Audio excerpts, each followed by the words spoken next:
ഇന്നത്തെ നോമ്പ് തുറ പള്ളിയിൽ തന്നെ വന്ന് കരുതി റൂമിൽ നിന്ന് പുറത്തോട്ട് ഇറങ്ങിയതാ. ഇറങ്ങിയതൊരു വണ്ടി കിട്ടി. ജാടിയും വൈറ്റും ഡിമാൻഡൊക്കെ മാറ്റി വെച്ച് ഞാൻ ആ വണ്ടി കയറി. എന്റെ കൂടെ വേറൊരാൾ കൂടെ ഉണ്ട്, അത് ഞാൻ പിന്നെ പരിചയപ്പെടുത്തി തരാം.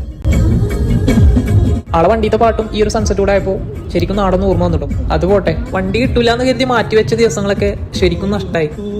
ദീർഘായുസിന് വേണ്ടിയിട്ടുള്ള ഒരു പ്രാർത്ഥനയും ഒരു താങ്ക്സും ആൾക്ക് കൊടുക്കാൻ അത് മാത്രമേ ഞങ്ങളെ കയ്യിലുണ്ടായിരുന്നുള്ളൂ. ആള് ഞങ്ങളെ പള്ളിയുടെ അവിടെ ഡ്രോപ്പ് ചെയ്തു. പള്ളിയുടെ മുമ്പിലായിട്ട് തന്നെ ഒരു അടിപൊളി ഫ്ലവർ ഷോപ്പ് ഉണ്ട് കേട്ടോ. ആ സമയത്തുള്ള കാഴ്ചകൾ കാണാൻ നല്ല ഭംഗിയാണ്. ശരി, അത് പോട്ടെ, കാര്യത്തിലോട്ട് കിടക്കാം.